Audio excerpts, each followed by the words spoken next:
বছরে তো 12টা মাস, তাই না? তাহলে কেন পুরো দুনিয়ার মুসলমান শুধু রমজানের জন্য এত অপেক্ষা করে? কারণ রমজান শুধু একটা মাস নয়, এটা আল্লাহর দেওয়া রহমতের ভিআইপি মাস।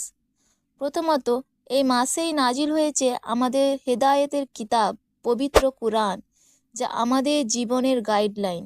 দ্বিতীয়ত, রমজানের চাঁদ উঠতেই জান্নাতের দরজাগুলো খুলে দেওয়া হয়, আর জাহান্নামের দরজা বন্ধ করা হয়, আর শয়তানকে শিকলে বন্দি রাখা হয়, তাই নেক আমল করা হয়ে যায় সহজ। তৃতীয়ত, এই মাসে একটি নেকির সওয়াব 10 গুণ থেকে 700 গুণ পর্যন্ত বাড়িয়ে দেওয়া হয়। ভাবুন, কত বড় বোনাস।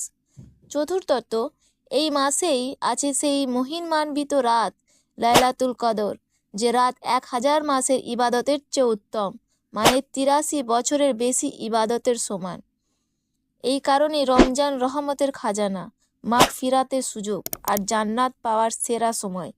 আল্লাহ আমাদের সবাইকে রমজানে বেশি বেশি আমল করার তৌফিক দান করুন। কমেন্টে লিখুন আমিন।